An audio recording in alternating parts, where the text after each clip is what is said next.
Hello, I'm back again. Hi. Harvard Health. I wonder if Harvard Health has anything to do with the university Harvard. You once knew a man named Harvard. No, I don't. Okay, you can't see here, but I think it says why. I typed in the search for why misgendering is harmful. You've heard the phrase, haven't you? Maybe you haven't. Which rock did you crawl out from? The phrase a trans woman is a woman, or for that matter, a trans man is a man. What the hell does that mean? And some of you people out there are thinking, well, you're born with a certain set of junk. That's what you are. That's what defines you. And here, a bunch of people coming along and saying, no, it doesn't. It doesn't. Who's right? Who's wrong? Obviously, your common sense leads you to believe that the junk hypothesis is the right one. And we're coming with something which is very hard to understand for a lot of people.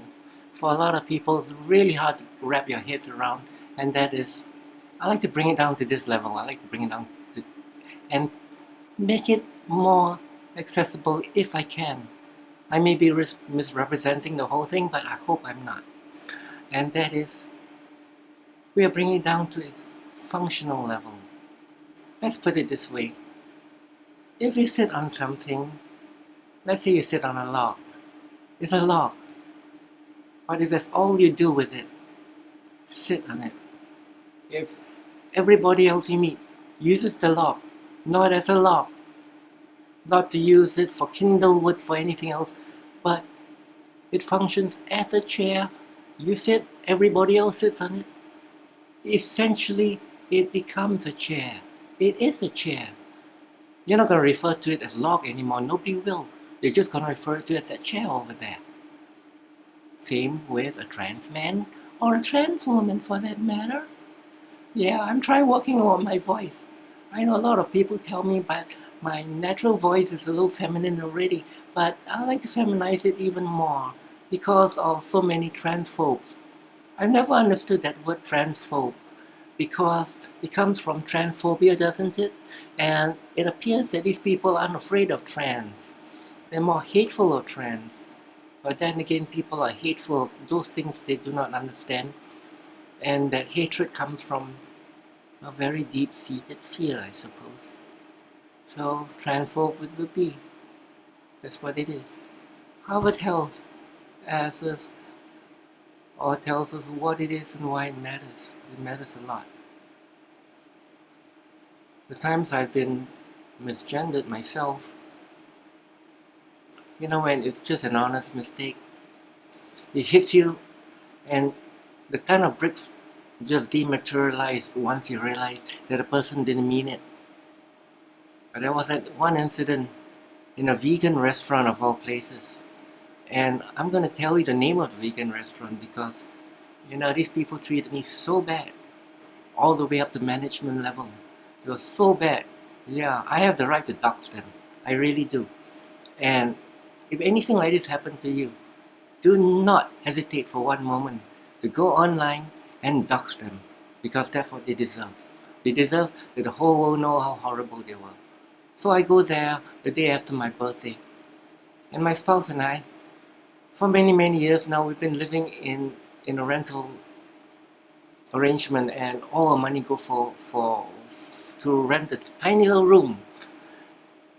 And we never celebrate our birthdays.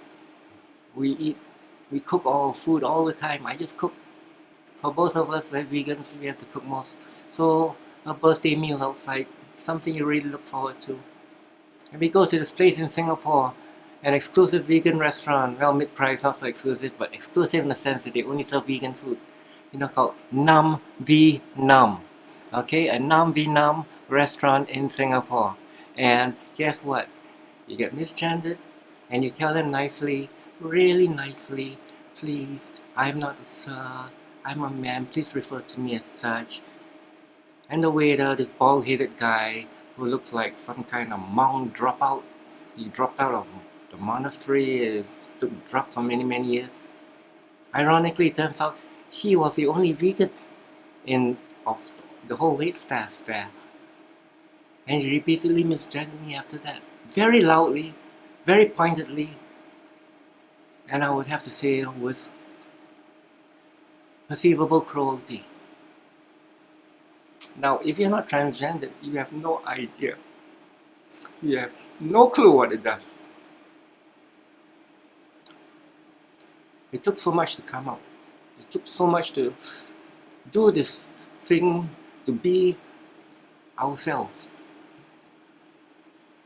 And to be greeted with a world that belittles us, that makes us feel as if we're fakes, that we're trying to be something we're not. No, we were trying to be something we were not by trying to appease you lot,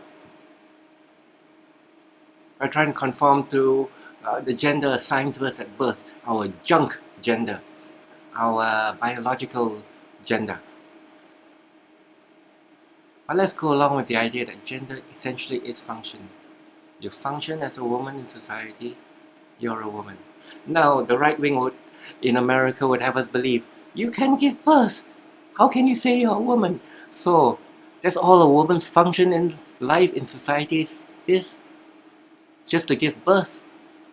Welcome to The Handmaid's Tale, which is for many conservatives and religious people, utopia, a heaven on earth, wouldn't it?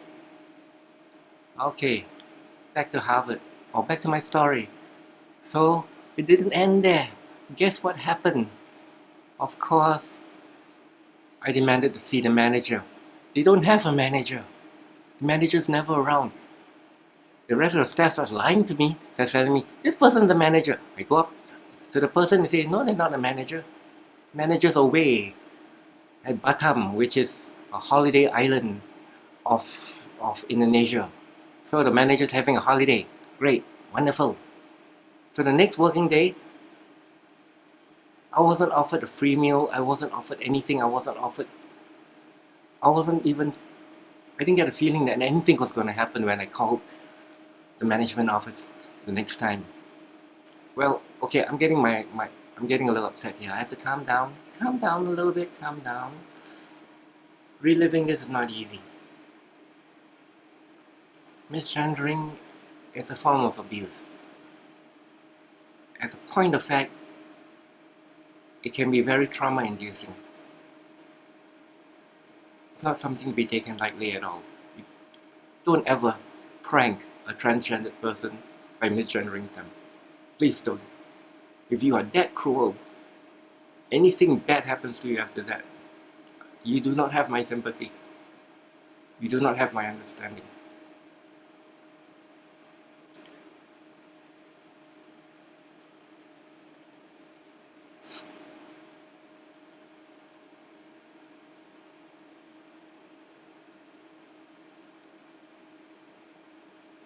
So, with the stupid nom v nom vegan restaurant, the regional manager tried to buy me off by offering us a meal voucher. And contacting him, his name was Riza, by the way. Riza, a Malay name, who claimed to be a vegan himself. And whether there were going to be any assurance that nothing like this will ever happen to me again, or that the staff in question will not take revenge for being called out like this, spitting my food or something. Say, no, we have a 24-hour camera, although a manager is almost never around, but we have a 24-hour camera. Listen, this establishment worked a very small number of hours in a shopping mall. Why would you put a 24 camera in the kitchen of a mall restaurant where more than half the time nobody would be around? I did not believe him for one moment. I challenged him on that, and I challenged him on, are you going to train your staff? Are you going to inform them about people like us? About the actual medical science and technology science behind who we are?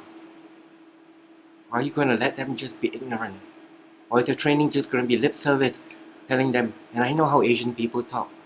I know how very lowbrow Asian people talk in particular, where they go, okay, you just, you act as if they really are what they say they are. They are pretending, you just don't say behind their backs you can laugh at them. And when I challenged him like that, he blocked me on WhatsApp. If you were the manager, if I was a manager, and my customer challenged me like that, I would say, no, we will train them. We are training them that you are not right. You can come down and you can see what they know, what we have taught them, how they have embraced diversity, how they've come to accept people are different. I can go on and speculate why this waiter treated me that badly.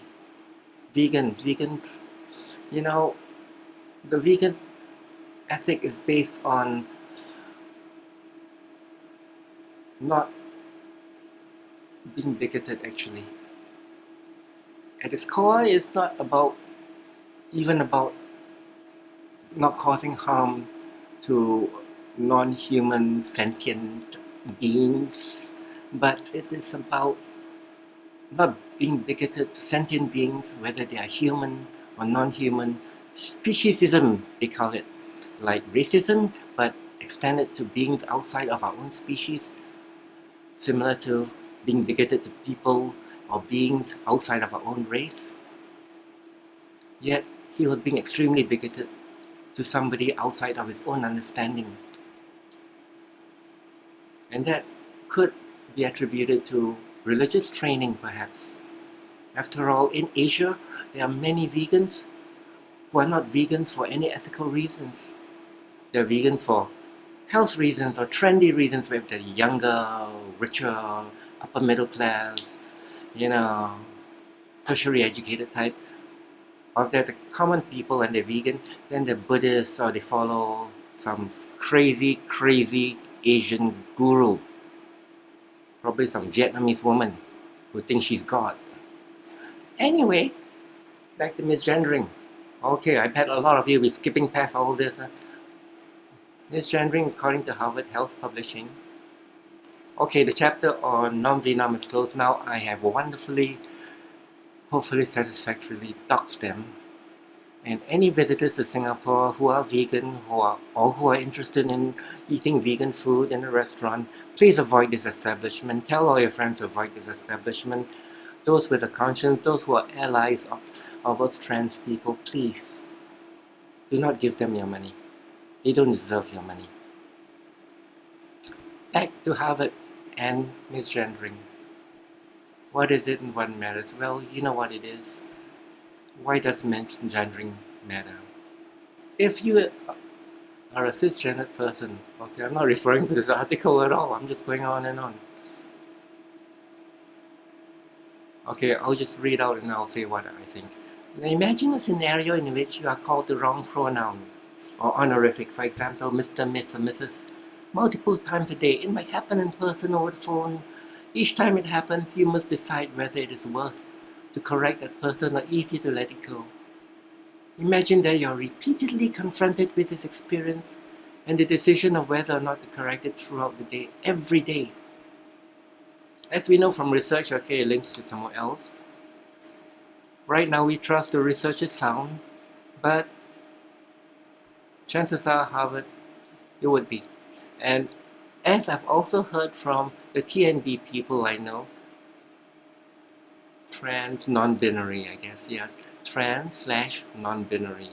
There are those of us in the trans community who reoccur somewhere on the spectrum between the furthest pole of male and the furthest pole of female. There's another phrase you might have heard, you might not have heard, where gender is a spectrum.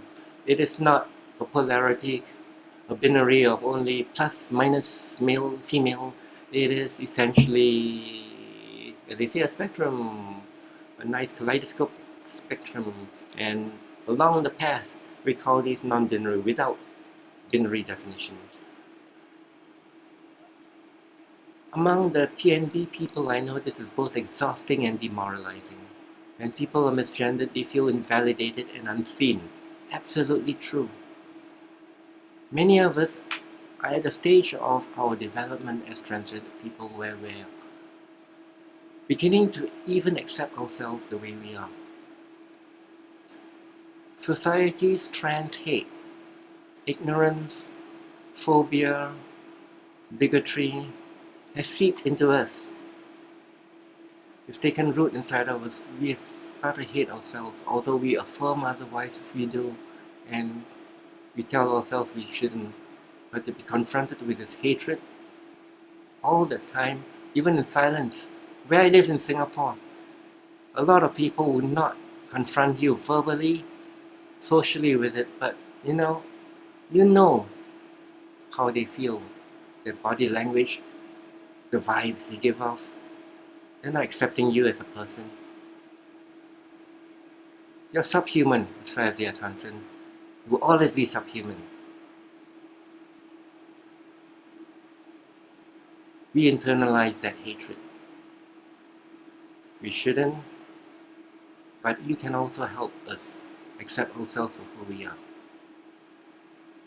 You can stop invalidating us. We are validating ourselves, and we need you to validate us as we validate you. I've heard that religious people with a very strong political agenda claim that transgender people limit their religious freedoms. How do we do that? How, as a transgender person minding my own business, limit your freedom? Isn't it in fact that you are trying to limit mine? That all these kind of people are trying to limit every transgender person's freedom? You say, well, which freedom is it? The freedom to judge, the freedom to condemn, the freedom to take away laws and rights, basic human rights away from us? Is that what you call religious freedom? Oh God, the Nazis have so much legitimate complaint if that were true. You've taken the Nazis' right to lord it all over us and make us their slaves. Oh, that's not right. I mean, we should be Nazi slaves, right? Shouldn't we? You give them that right, that's what they're gonna do. Fair is fair. Okay, how do you use the correct name, pronouns, and honorifics? It really is simple. Follow the person's lead. Ask them, ask me. Take me aside quietly, nobody wants anybody embarrassed or humiliated here, and you just ask, how can I address you? Sir, ma'am, miss, are you a he, she, maybe I'm a they. My God, why would I call myself he? Transphobia really has been internalized, hasn't it? It's really horrible to be transphobic to oneself. Get out of here. Yeah. If you knew someone previously as one gender and now they use a different name, pronoun, or honorific, it can be hard to remember to use the right terms, especially if the person is gender fluid and changes their pronouns more often. I've not come across anybody like that myself. I myself would be, I'd be challenged. I really would. But guess what? I would try. My darndest. Because everybody deserves respect. Unless, of course, they demonstrate that they don't, like the people at Nom V Nom in Singapore, vegan restaurant Nom V Nom. Boycott, cancel, Nom V Nom. But other than those kinds of people, everybody, you take it as a general rule. Basic human dignity. Basic sentient being dignity is what vegans extend or should extend to every sentient being, except if experience has found vegan is not the same as vegan. There are some vegans who are vegan and there are some vegans who are assholes. How do I end this? I have to...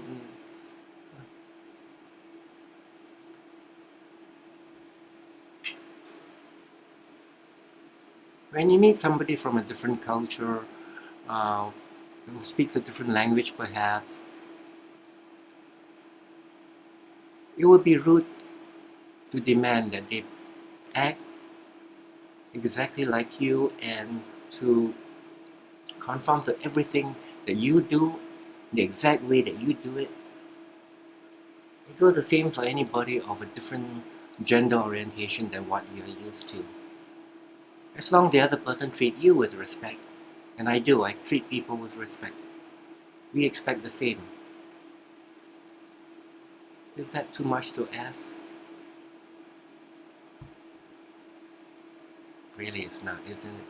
It's not too much to ask.